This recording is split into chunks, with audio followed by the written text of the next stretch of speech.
Je dis merci à toi qui es là ce soir. Si tu n'étais pas là, il n'y aurait pas d'assemblée ce matin. C'est pour dire que tu ne dois pas te négliger, tu es important. Hein? Même moi, le prédicateur, je ne servirai à rien si toi, tu n'étais pas là. Le fait d'être assis sur la chaise là ne veut pas dire que Dieu ne t'a pas vu. Vous savez, Agar dans le désert, elle pouvait bien pleurer. Et Dieu lui apparaît sous forme d'un ange. J'aime la déclaration d'Agar. Elle-même, elle s'étonne, elle dit, est-ce vraiment vu celui qui m'a vu?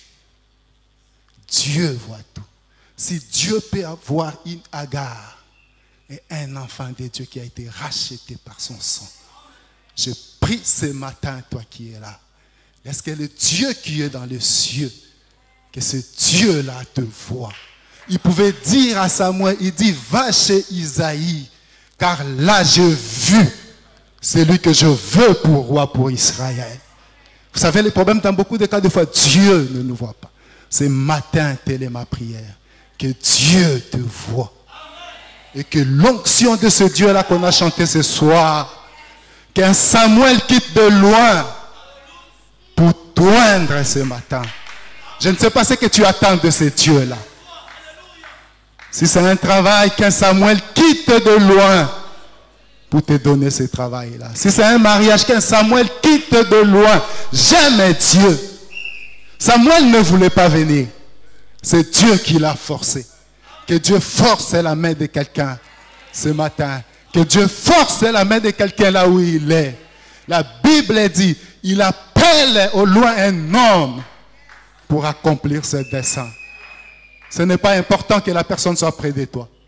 Même si elle est loin, Dieu a la capacité. J'aime le Seigneur. Il dit, la parole que je vous ai dite est esprit et vie.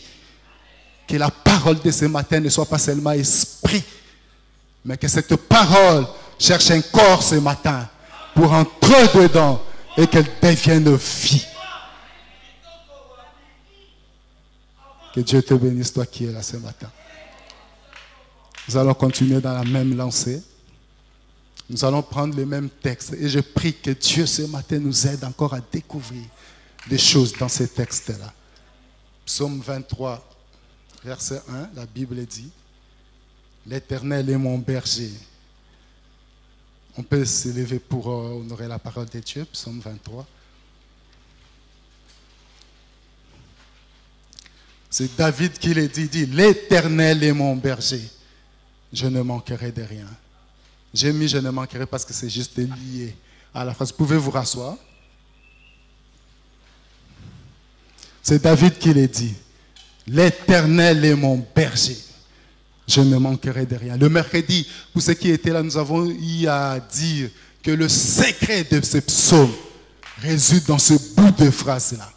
L'Éternel est mon berger. Toute la suite dépend de cette phrase-là. Si l'Éternel n'est pas ton berger, tu manqueras de tout. Si l'Éternel n'est pas ton berger, personne ne te conduira dans le vert pâturage. Si l'Éternel n'est pas ton berger, tu vas aller nager dans des eaux troublées. Il y a des endroits qui sont des eaux troublées. Et tu as besoin d'un berger pour te conduire, il y a les eaux paisibles. Si l'Éternel n'était pas ton berger, quand tu traverseras la vallée de l'ombre de la mort t'atteindra. Car la houlette et le bâton de Dieu ne seront pas là. Si l'Éternel n'est pas ton berger, la grâce et le bonheur ne t'accompagneront pas. Parce qu'il y a, la Bible dit, toute grâce excellente et tout don parfait descendant haut de Père de lumière. Donc tout le reste n'a pas de sens si l'Éternel n'est pas ton berger. Voilà pourquoi nous avons voulu commencer par là. Et ce qu'il faut retenir ici, la personne qui fait cette déclaration-là, c'est un homme.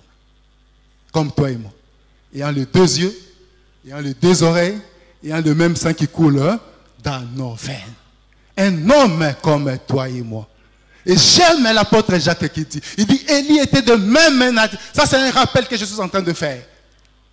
Élie était un homme de la même nature que nous. Si la Bible peut dire Élie était l'homme de la même nature que nous, c'est pour dire, aujourd'hui, Élie n'est pas là. Toi qui es de la même nature qu'Élie, tu peux prier Dieu et que la pluie ne tombe pas. Toi qui es de la même nature que Anne, aujourd'hui tu peux prier Dieu et que Samuel quitte là où il est et qu'il vienne entrer dans ton ventre. Élie était un homme de la même nature que de nous. C'est pour dire que la Bible, nous avons à dire mercredi ceci. Vous savez, le défi de tout un enfant de Dieu, Dieu est dans la Bible. Mais qui est capable de le faire sortir de la Bible pour qu'il entre dans sa vie? Parce que quand Dieu est dans la Bible, il est éternel. C'est un Dieu pour tout le monde. Vous savez, il y a des gens qui ont des doctorats en théologie, mais qui ne sont pas des chrétiens. Ils lisent juste la Bible. C'est-à-dire, Dieu est resté dans la Bible pour eux. Le défi de ce matin, que chacun de nous soit capable de faire sortir ces dieux-là de la Bible. Dieu est capable de quitter la Bible. Lui-même, il dit aux enfants d'Israël, Dieu est capable de quitter le ciel et de descendre ici-bas sur cette terre. Juste pour toi. Il pouvait dire, j'ai vu la souffrance de mon peuple qui est en Égypte. Et je suis descendu. Il y avait d'autres peuples alentour. Mais Dieu n'est descendu que pour un seul peuple. Voilà pourquoi j'ai dit, ne te néglige pas. J'aime quand Maman Bibi chante. Il dit, Dieu va ouvrir les ciels non pas pour ton voisin, mais pour toi. Vous savez, Dieu commence toujours par un homme.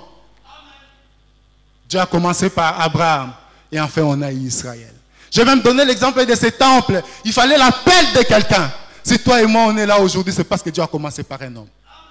On peut venir aujourd'hui à Élim. Dieu ne cherche pas deux personnes. C'est pourquoi dans ta famille, tu es important. Dans le quartier, la parcelle où tu habites, là, tu es important. Tu sais, la lumière peut provenir de toi. Dieu est parti d'Abraham et Dieu a sauvé tout un peuple. Dieu est parti de notre Seigneur Jésus et Dieu a sauvé. D'ailleurs, la Bible dit, de la même manière que d'un seul homme, le péché est entré dans le monde. De la même manière, d'un seul homme, Dieu a sauvé le monde entier. Dieu n'a pas besoin de deux, Dieu a besoin de toi. Voilà le message de ce matin. Dieu a besoin de toi. Dieu ne regarde pas ton voisin. C'est toi qui l'es venu regarder ce matin. L'Éternel est mon berger. On a dit ceci, l'Éternel c'est un terme général. On a donné l'exemple de la médecine, on a dit, il y a des médecins qui sont des généralistes. Et il y a des médecins qui sont des spécialistes. Après 7 ans, tous vous êtes médecins.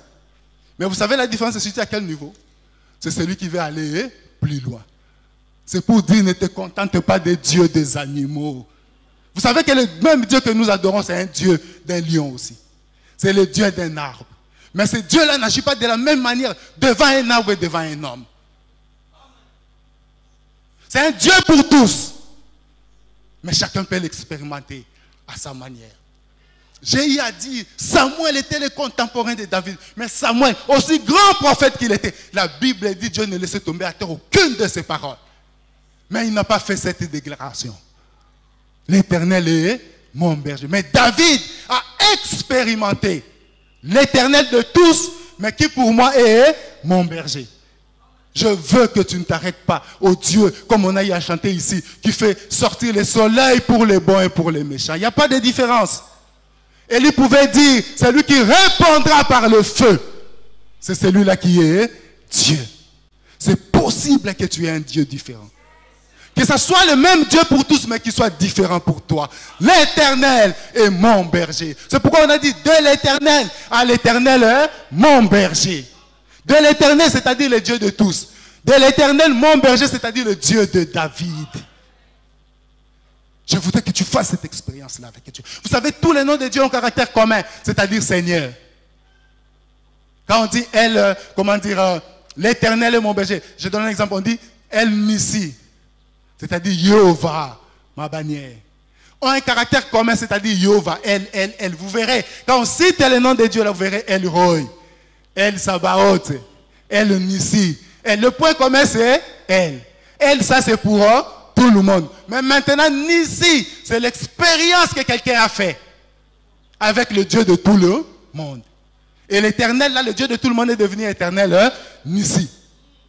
Quand on dit éternel Sabaoth, le Dieu de tous c'est l'éternel. Mais quelqu'un a fait l'éternel de ce Dieu-là dans le combat. Et il a remporté la victoire. Et la personne a déclaré éternel Sabaoth.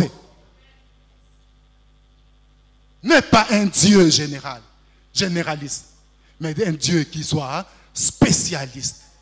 Tu peux apprivoiser ces dieux-là. Il dit l'éternel est mon berger. Vous savez, il y avait beaucoup de gens à l'époque de cette femme-là à la perte de sang. Il y avait même beaucoup de malades. Pourquoi tous n'ont-ils pas été guéris? Seule elle a été guérie. Même Simon qui a invité le Seigneur ce jour-là n'a pas pu expérimenter ce que cette femme-là a pu expérimenter. Si je puis seulement. Et ils venaient tous pour voir le Seigneur qui faisait des miracles. Mais elle, dans son cœur, elle s'est dit en elle-même, si je puis, c'est là où se situe la différence entre tous les gens qui ont vu le Seigneur ce jour-là et cette femme-là. Si je puis seulement. Je ne sais pas comment tu es venu ce matin dans la présence de Dieu. Si je puis seulement. Les autres sont rentrés avec leur maladie. Mais cette femme-là, la perte de sang, c'est ça. Pourquoi tous n'ont-ils pas été guéris? Il y a possibilité de faire de ce Dieu-là un Dieu différent. Dieu est le Dieu de tout le monde. Dieu aime tout le monde. Mais Dieu n'est pas le Dieu de tout le monde.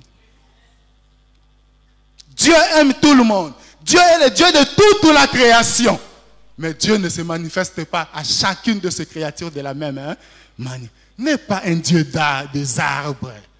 N'est pas un Dieu des animaux. Et un Dieu vivant. L'Éternel est mon berger. Je ne manquerai de rien. Vous savez la mangue là, la mangue. Il ne faut pas être comme les Africains. Les Africains aiment les choses crues. C'est-à-dire, ils poêlent les poissons. Ils grillent les poissons et puis ils les mangent, ils les rassasient. Ils disent, ah, j'ai bien mangé ce matin. Mais les autres, le blanc et le reste, ils vont plus loin. Avec la mangue, là, il peut sortir un jus. D'autres peuvent prendre le petit poisson là, que vous négligez et mettre dans le boîte. Vous avez la sardine aujourd'hui. Ne te contente pas de ce Dieu-là éternel. Tu peux faire vite. D'une mangue, les gens ont créé des sociétés. Vous avez des jus partout aujourd'hui. Alors que quelqu'un d'autre a pris juste la mangue à manger. Mais quelqu'un d'autre, au lieu de manger cette mangue-là, il a fait quoi? Il a transformé. Il a créé toute une entreprise. Et il tire profit. De la même mangue que moi et toi, on a mangé. On s'est rassasié. Et nous sommes allés aux petits besoins, c'est sorti. Mais quelqu'un d'autre de la même mangue a créé toute une entreprise. Et aujourd'hui, il emploie beaucoup de gens. Avec Dieu. Avec le Dieu de tous. Toi, fais un plus. Il pouvait dire à Pierre, il dit, m'aimes-tu plus que ceux-là qui m'aiment? M'aimes-tu plus que ceux-là qui m'aiment? Avec Dieu, il faut toujours un pas. Avec Dieu, il faut toujours aller de l'avant. Et je suis ce matin venu te présenter la meilleure entreprise du monde. Jésus de Nazareth. La meilleure entreprise du monde. Tu peux tirer tous les profits que tu veux de ce Jésus-là. Ça dépend de la manière dont tu l'utilises. Jésus peut être une mangue que quelqu'un peut cueillir. Certains, c'est limite à ça, juste cueillir. C'est primitif. Avec Dieu, ne sois pas primitif. Avec Dieu, il faut aller plus loin. La meilleure entreprise, c'est Jésus. Oh, je prie Dieu ce matin. Si ton besoin, c'est la guérison, que cette entreprise-là produise pour toi la guérison. Si ton besoin... Voilà pourquoi j'ai dit c'est une entreprise, c'est Jésus. Vous avez tous les profits dedans que vous pouvez avoir. Si tu es dans la maladie, que cette entreprise-là produise pour toi la guérison. Si tu es dans le célibat, que cette entreprise-là produise pour toi le mariage. Si tu es dans la souffrance, que cette entreprise-là produise pour toi ce matin de la consolation. Je ne sais pas qu'est-ce que tu cherches devant ces dieux-là. Je ne sais pas. Mais c'est la meilleure entreprise du monde. Et j'aime bien cette entreprise-là. Elle ne produit que de bonnes choses.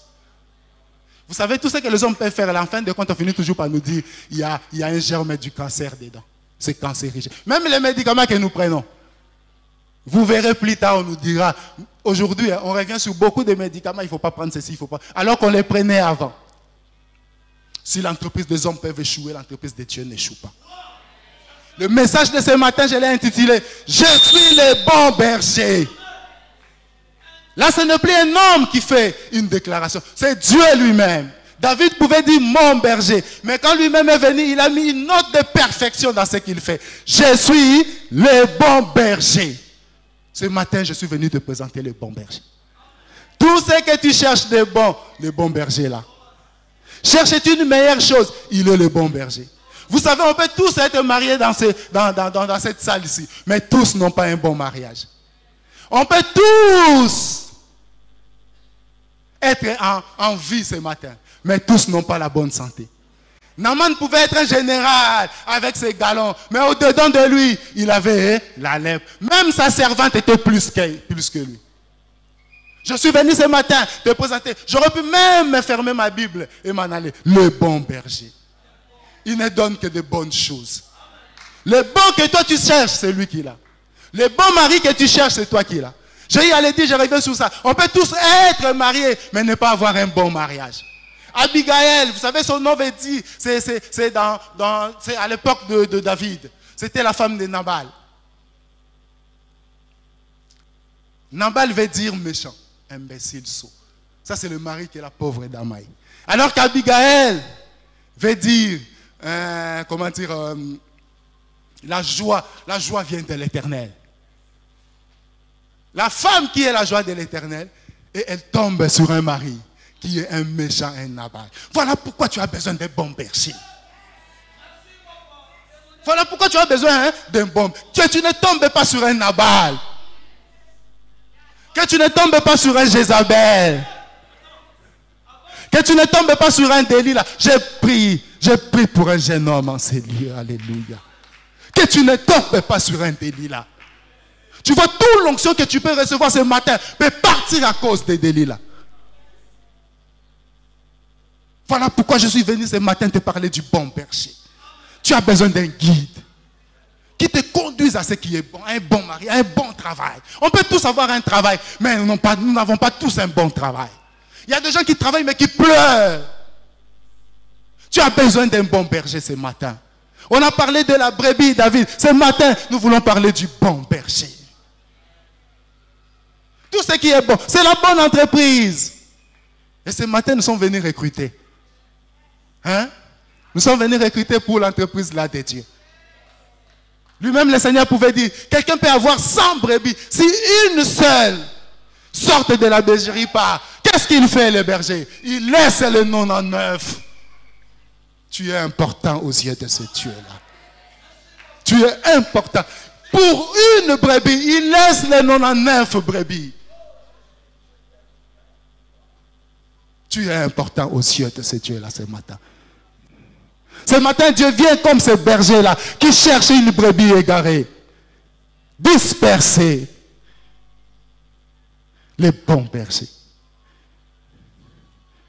Que cherches-tu? Le berger, c'est celui qui garde, c'est celui qui protège. Le berger, c'est celui, il a 3 fonctions principales. Garder. Et il le fait bien pour garder. S'il y a quelqu'un qui peut te garder, vous savez les gardes que le président a là, on les appelle les gardes du corps. Ils gardent que le corps. Mais ton âme là qui les garde. C'est comme ces riches là, le Seigneur pouvait lui dire, cette nuit même, ton âme te sera redemandée. Où seront les gardes du corps? Tu as besoin des bons bergers. Il garde non seulement le corps, mais il garde aussi l'âme et son esprit. Il garde non seulement toi-même, mais il garde aussi ses enfants, ta femme, ainsi que toute ta famille. Tu as besoin d'un bon berger. Il ne se limite pas à une seule brebis. Tu as besoin d'un bon berger. Tu n'as pas besoin d'un garde du corps. Élevé en dignité, tu n'as pas besoin d'un policier ce matin. Tu as besoin de Jésus. Parce que la balle là, on peut la tirer. Ça peut tuer les gardes du corps. Mais Dieu peut faire que la balle là, je ne sais pas, touche, je ne sais pas quoi, sur ta poitrine et que tu sors vivante. Les bons bergers. Les bons bergers. Je suis, ce n'est pas un homme qui parle. David pouvait dire l'Éternel, il parle de l'Éternel. Mais l'Éternel lui-même est descendu. Je suis, j'aime Dieu. La Bible dit ne pouvant jurer par un plus grand que lui. Il jure par lui-même. Je suis le bon berger. Tu as besoin d'un berger ce matin. Non seulement il garde, non seulement il fait paître, mais il conduit aussi. Voilà pourquoi le mercredi nous avons eu ceci. Nous avons donné les 3 secrets pour que l'Éternel soit ton berger. Le premier secret, c'est que tu t'appropries ce Dieu-là. Je répète pour ceux qui n'étaient pas là. Il dit, l'Éternel est mon berger. Pas le berger de nôtre, pas le berger du voisin. Voilà pourquoi j'ai commencé par dire, quand tu es devant Dieu, considère-toi comme seul, il n'y a pas de voisin. Il dit, l'Éternel est mon berger. Il s'est approprié ce Dieu-là. Il te faut t'intimiser avec ce Dieu-là. Il dit, cacherai-je à Abraham ce que je vais faire? Mon berger, il faut s'approprier ce Dieu-là. Le deuxième secret que nous avons donné, nous avons dit ceci, il y a la foi. personne ne peut plaire à Dieu sans la foi. C'est une ferme assurance. Dieu t'a-t-il parlé? Je reviens sur ça. Alléluia. Qu'est-ce que Dieu t'a dit? Garde ça fermement dans ton cœur. Qui est vents et marées, c'est Dieu qui a parlé. C'est une ferme assurance. Je voudrais que ton attachement à ce Dieu-là soit une ferme assurance. Même si le courant va à l'envers de ce que tu pouvais attendre de ce Dieu-là. Mais une ferme assurance. Ce sont les gens qui ont eu une ferme assurance.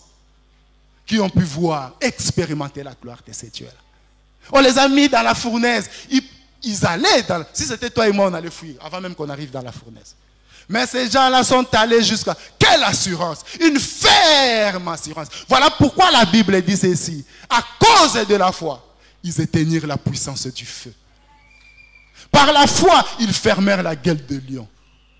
Il y a quelqu'un qui te poursuit ce matin. Je ne sais pas, qui chaque nuit est là. Il revient comme un chien, comme le dit la Bible. Il rôde tout autour cherchant qui dévorait.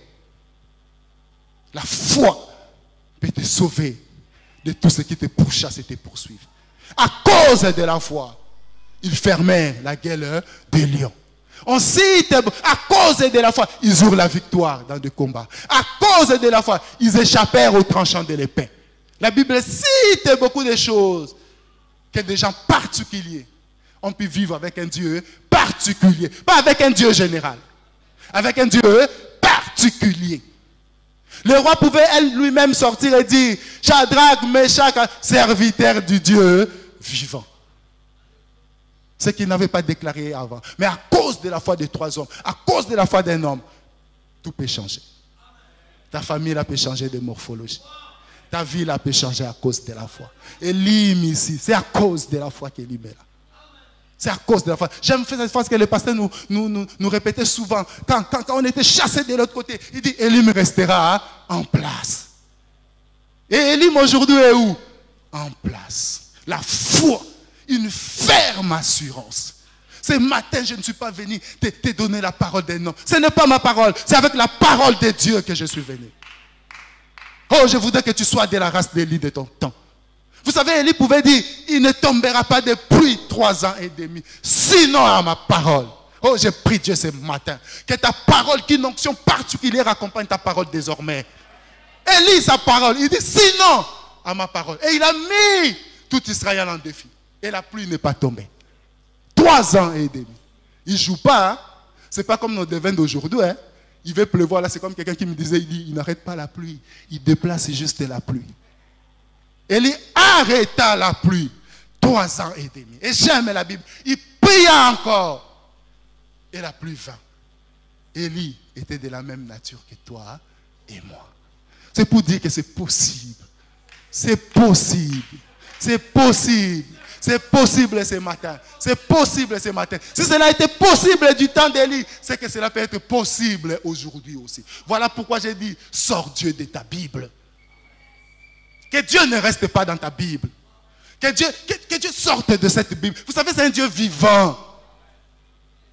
Les paroles que je vous ai dites sont esprit et vie. Les paroles ne s'arrêtent pas au niveau de l'esprit. La vie, la parole doit prendre corps. La parole doit prendre corps. Sinon, ça ne servira à rien que je passe 2 heures ici à vous parler de ces Dieux-là. Ça ne servira à rien qu'on ait une église aussi bien bâtie. Actuellement, c'est devenu la course pour toutes les églises. Avoir un bon bâtiment. Vous savez, vous pouvez prier sous les rameaux et Dieu descend sa puissance. Je ne dis pas que bâtir, c'est mauvais. Mais je dis, Dieu là est au-delà du matériel. Il dit, le royaume de Dieu ne consiste pas en parole, mais en puissance. C'est là où se situe la différence entre beaucoup de gens tels que nous sommes là. C'est là où se situe la différence. La parole de Dieu s'arrête juste au niveau de la parole où il y a la puissance qui accompagne ça. C'est l'apôtre qui dit ça. Un apôtre puissant. Il dit, ma parole n'a pas consisté seulement à la parole, mais une démonstration de puissance. Il savait que sans la puissance, la démonstration de la puissance, sans la vie matérielle de tout ce qu'il prêchait là, cette parole-là ne servira. N'a plus de base. N'a plus de base. Donc, deuxième qualité qu'il fallait avoir la foi. Et troisième qualité, et non des moindres, il faut être dirigeable. Il faut être enseignable. Il faut être conseillable. Il faut être maîtrisable. Vous savez, tel qu'on est là, il y a des gens qui sont, pour les maîtriser, là, l'anguille, là, c'est bon. Hein. L'anguille, c'est comme on dit, là, comment on dit ça à Lingala. Ngolo, là, c'est bon. Hein. Il te chope entre les doigts. Il faut être maître. Sinon, il n'y aura pas de bergers, il n'y aura pas de brebis. J'aime Dieu, ce n'est pas pour rien. Vous savez, tous les mots que vous avez dans la Bible ont leur importance. Ce n'est pas pour rien que Dieu a choisi la brebis. Pourquoi? Parce que la brebis est dirigeable. Parce que la brebis est conseillable. La brebis fait quoi? La brebis n'a pas de volonté. Sa volonté, c'est la volonté de son maître, le berger. Et c'est ça, la grande dualité que nous avons dans nos cœurs tous les jours. Moi, je suis là. Dieu est aussi là. Et généralement, les moi cherchent toujours à supplanter Dieu. La brebis n'a pas... C'est pas pour rien. Dieu n'a pas choisi des lions. Vous savez, un lion, il sort, il te dévore. Hein? Ne sois pas un lion. Dis ça à ton voisin. Je n'ai pas l'habitude de dire ça, mais j'ai dit aujourd'hui. À ton voisin, dis-lui, ne sois pas un lion. Sois une brebis. Le lion n'a pas besoin de berger. Le lion a besoin d'un chasseur. Que Dieu ne soit pas ton chasseur. Que Dieu ne soit pas... Parce que Dieu ne va pas te rater. Les chasseurs peuvent te rater, mais Dieu ne te ratera pas. Il ne faut pas que Dieu soit un chasseur pour toi. Vous savez, toi-même tu peux faire de ce Dieu-là un chasseur. Tu es la cible de Dieu. Il ne va pas te rater. Vous savez, il y a dans la Bible des gens, quand on dit, le vaillant héros qui accompagnait David là, quand vous lisez là, vous verrez, il y a des gens avec une lance, ils pouvaient tuer 300 personnes. Une lance, 300 personnes. Ces gens-là, ils ne jouaient pas. Et Dieu fait tout pour que ce Dieu-là de la Bible soit ton bon berger. Qu'il ne soit pas un chasseur pour toi. Et toi aussi ne sois pas un lion. Tu dévores, toi à côté là tu dévores. Tu vas de ce côté, tu dévores. Tu vas de l'autre côté là, tu dévores. Dieu va te chasser. On prêche tous les jours ce matin ici. On parle de tous côtés. Dieu nous fait grâce, on nous envoie des gens de toutes sortes. À telle enseigne qu'on vient même nous parler du savoir-vivre. Vous vous rendez compte? Hein? Et vous voulez me dire que Dieu ne vous aime pas? On vient même nous parler du savoir-vivre. Même savoir-vivre. On vient nous parler. Moi, ma fille, là, à l'école, on leur apprend ça. Ils ont une, comment dire, un truc là, comment on appelle ça? Éducation à la vie, un truc de ce genre. Si Dieu peut faire comme ça, si Dieu peut descendre jusque-là, c'est que Dieu, là, nous aime. Il faut être conseillable, il faut être dirigeable. J'ai dit ceci, vous savez, l'onction. David a reçu l'onction. Mais après avoir reçu l'onction, là, il est retourné derrière le brebis. Ah, si c'était toi et moi, je reçois l'onction aujourd'hui, d'être archibishop. Hein? Demain, je quitte l'église. Je commence chez moi. Là. Vous savez, chez moi, là, il y a de l'espace. Hein? Moi et madame, on va cotiser, on fait un hangar. Pourquoi? Parce que j'ai reçu l'onction. Au nom de l'onction, tu ne peux pas te comporter n'importe comment. L'onction n'autorise pas tout cela. L'onction est dirigeable. Même avec l'onction, tu es enseignable. Mon Dieu. Avec l'onction, David est retourné. Le travail de son père. Vous savez, quand Dieu envoie Samuel, c'est quand Samuel arrive, comment il s'appelle? Pas Dieu. Saoul. Quand on lui dit qu'il y a un enfant d'Isaïe, là, il sait jouer de la harpe. Il dit ceci. Il envoie quelqu'un chez Isaïe, son père. Il lui dit, envoie-moi ton fils qui est avec les brebis. Les gars qui étaient avec les brebis, là, avaient reçu l'onction royale sur sa tête. L'onction royale. Mais derrière le brebis. Il ne faut pas être comme Dathan, Abiram. Vous savez, c'est dans la Bible, c'est dans Nombre 16, je crois, tous ces gens-là.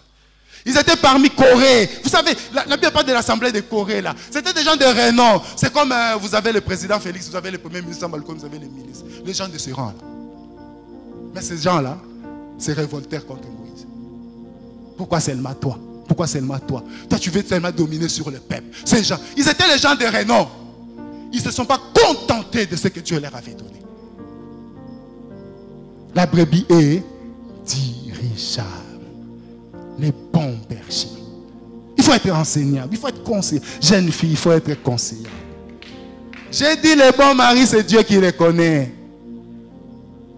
Les bons maris, ce n'est pas l'argent.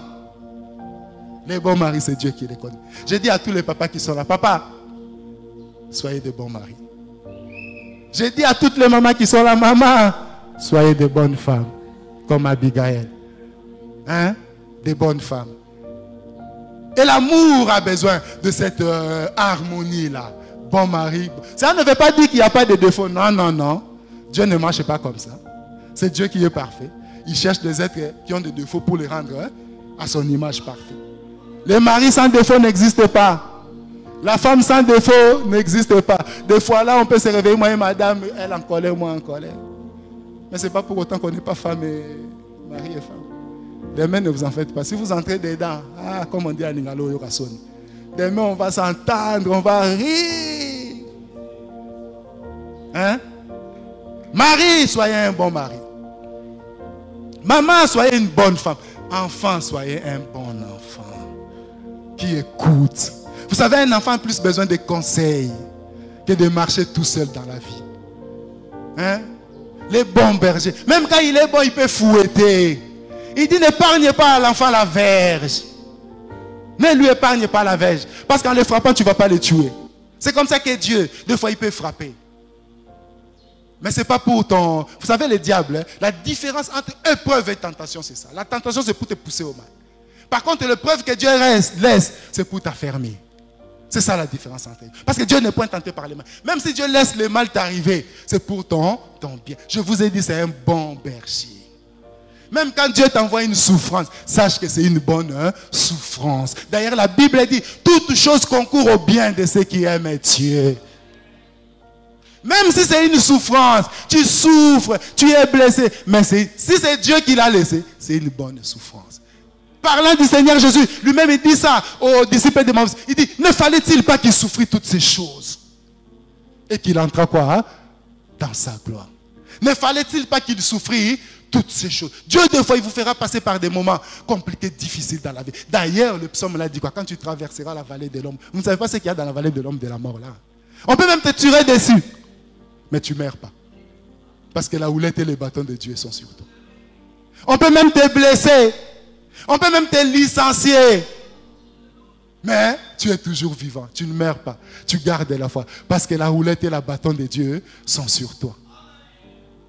Quand on ne vous prêche pas un évangile, ça c'est un évangile démoniaque, venu tout droit. Bon, l'enfer n'est pas encore ouvert, mais venu tout droit de l'enfer quand même. Hein? Quand on dit qu'on est un enfant de Dieu, on ne souffre pas. C'est faux. Et c'est démoniaque et satanique. Dieu parle. Le Seigneur lui-même, tel qu'il est, tel nous sommes. Le Seigneur lui-même est passé par là. Et toi qui es serviteur. Et toi. D'ailleurs, vous pouvez même dire, si on fait tout ça à un bois vert, et vous qui êtes le bois, nous qui buvons le péché du matin, c'est normal que nous souffrons. C'est normal que nous souffrons. Il faut être dirigeable. Les bons bergers. Isaac, il faut être dirigeable. Papa, il faut être dirigeable. Jeune, il faut être dirigeable. Dans la chorale, il faut être dirigeable. Dans le département de maman, là, il faut être dirigeable. Vous savez, celui qui dirige les départements, là, il n'est pas là parce qu'il veut. Hein. Dieu, des fois, ne nous envoie pas toujours des formateurs. D'ailleurs, je puis vous le dire. Poussé par le Saint-Esprit de Dieu. La formation ne marche pas avec la gentillesse. La formation marche avec la rigueur. Sinon, tu ne seras pas formé. La formation marche avec la rigueur. Il ne faut pas que tous les jours les gens soient gentils avec toi. C'est démoniaque ça. La rigueur. Sans la rigueur, il n'y a pas de formation. Vous savez, la brebis du Seigneur, là, la houlette, là, le bâton dont on parle, là, c'est quoi là? Hein, tu vas aller à gauche, tu as ça sur ta tête. Hein? Et puis la brebis fait quoi? Hein? Il rentre. Hein? Tu veux fuir là, allez, sur ta tête. Tu rentres dans la bergerie. La formation ne marche pas avec la gentillesse. La formation marche avec la rigueur. S'il faut taper, on tape. S'il faut punir, on fait quoi? On punit. Vous savez la punition de Dieu. Dieu, pourquoi Dieu il frappe? Pourquoi Dieu punit? C'est pour que tu reviennes à des bons sentiments. Si on ne te punit pas, tu vas croire que tout ce que tu fais là, c'est bon. Hein? Tu vas croire que c'est bon. L'enfant là, même si tu le laisses faire, excusez-moi d'utiliser le terme, faire caca là, si tu continues à le laisser là, il va continuer. Même quand tu seras devant les invités, il va venir le faire là. Pourquoi? Parce que tu l'as laissé. Le sacrificateur Élie, vous savez ce que Dieu lui a reproché? La gentillesse envers ses enfants. Il pouvait monter sur l'autel, prendre des femmes sur l'autel de Dieu. Il pouvait manger. Oh my God. Il pouvait manger ce qui était destiné à Dieu là. Ça me fait mal au cœur. Leur papa était souverain sacrificateur. Dieu dit, pourquoi tu honores plus de fils que moi? La rigueur, ça manquait. Oh, toi qui marches sans rigueur. Ce matin, je suis venu t'annoncer, il y a un Samuel qui attend là. Pour te remplacer. Il y a un Samuel, Dieu est en train de former. Il y a un Samuel, il dit, ah, comment il s'appelle Samuel? Ne pleure pas sur Saoul, je l'ai rejeté. Il y avait déjà un David là. La rigueur. Surtout dans l'œuvre de Dieu. Je ne conçois pas l'œuvre de Dieu sans rigueur. Vous savez, dans la relation entre le berger et la brebis, la caractéristique de cette relation-là, c'est quoi? La soumission et la dépendance. La soumission et la dépendance. Sinon, tu seras comme ces fils prodigues-là. Papa, donne-moi ma part de bien. Hein? Et puis, il fait quoi? Hein? Il part. Loin du Père, loin de Jésus. Point de salut pour toi et moi. Point de salut. Il a voulu être libre. Il a voulu aller avec les prostituées. Il a voulu. Il a manqué la rigueur. La désrelation. Cette relation-là, le point essentiel. Parmi les points, j'en ai énuméré. Je vais en énumérer deux. La dépendance et la soumission.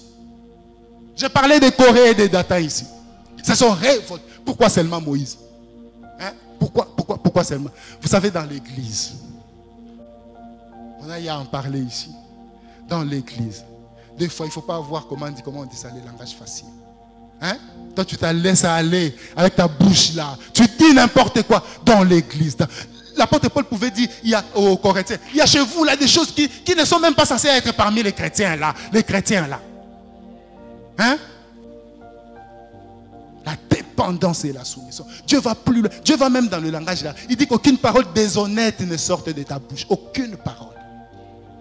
Tel que tu es là, du cheveu jusqu'au petit orteil là, Dieu a les yeux sur ça. Tout ce que tu fais avec ça, Dieu fait quoi? Regarde. Et Dieu te jugera. Parce que c'est un don de Dieu en fonction de tout ça. Que fais-tu avec ta langue? Que fais-tu avec ta bouche? Que fais-tu avec ta langue? Que fais-tu avec ta bouche? C'est une relation de soumission et de dépendance. Le Seigneur lui-même pouvait dire, il dit, je suis le cep et vous êtes le sarment. Sans moi, vous ne pouvez rien faire. Voilà pourquoi je parle de la dépendance. Le berger, la brebis n'a pas de volonté. C'est la volonté du berger. Le Seigneur pouvait dire, je reviens sur ça encore aujourd'hui. Il dit, quand tu pries, dis que ta volonté soit faite sur la terre. Sur la terre chez qui? Chez toi la brebis. Comme elle est au ciel. La meilleure volonté que tu peux avoir dans ta vie, c'est la volonté de Dieu. Voilà pourquoi je voudrais que chaque matin, quand tu t'élèves, prie que ta volonté devienne ma volonté. Que tes voix deviennent mes voix. Que tes pensées deviennent mes pensées. Il dit, mes pensées ne sont pas comme vos pensées. Mes voix ne sont pas comme vos voix. Voilà pourquoi tu as besoin d'un berger. On nous a parlé de la planification ici. La planification, c'est bon. C'est même très bon. La planification. Comme on a fait là pour les dépenses, c'est bon. Mais la Bible dit ceci. Le plan, c'est l'homme qui le forme. Mais c'est Dieu qui en assure la réalisation. Planification, oui, mais mets les cèpes dedans. Dépend de Dieu. Et Dieu te dirigera. Le plan, c'est l'homme qui le fait. Mais la réalisation, il y a quelqu'un, ça doit être le prophète qui dit, c'est toi qui accomplis tout ce que nous faisons. Moi, je fais. Mais l'accomplissement, c'est qui? C'est Dieu. Parce que tu peux faire et échouer. Tu peux avoir des plans aussi grands comme cette église. Si Dieu n'en dirige pas la réalisation, zéro. Associe Dieu dans tout ce que tu fais. N'oublie jamais, tu n'es qu'un sarment, tu n'es qu'une brebis. Hein? Ne sois pas le président fondateur. Tout passe par toi. Tout c'est toi, tout passe par toi. Tous les hommes doivent venir chez toi. Ne sois pas un président fondateur. La dépendance et la soumission. Vous savez, Agar était la mère, comment on appelle? La servante de Sarai. Sarai a commis l'erreur. Voilà pourquoi j'ai dit qu'il faut être conseillable. Il a commis l'erreur. On peut toujours commettre des erreurs.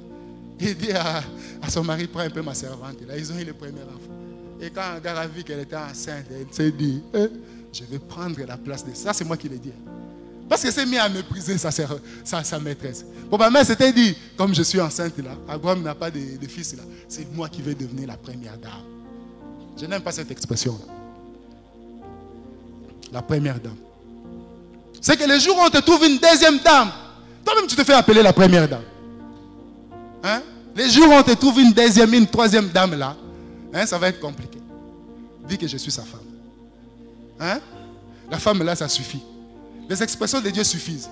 Toi, tu te fais appeler première dame. Mais on va trouver une deuxième dame. C'est pourquoi il y a bagarre partout dans la ville. Hein? Les deuxièmes aiment toujours que... Il y en a des gens, vous savez, dans la ville, il y a des gens. Il suffit que je vous dise ça. Il dit, moi, je préfère être deuxième dame là. Troisième. Il y a des gens qui préfèrent ça. Franchement. Les bons bergers a prévu quelque chose de bon pour tout et chacun de nous. De personnel et de privé. Que tu ne partageras avec personne. Ça, c'est les bons bergers ne peuvent pas te donner quelque chose que tu peux partager avec ton voisin. Il y aura bagarre. D'ailleurs, il y a eu bagarre entre Abraham et son neveu. L'autre est là, non? Pourquoi? Parce qu'ils étaient... Il fallait qu'ils partagent une même terre. Une même terre. Dieu te donne. Je prie Dieu ce matin. Qui te donne la terre à toi tout seul. Si c'est un travail qui te donne le travail à toi tout seul. Ton travail à toi. Il n'y aura pas de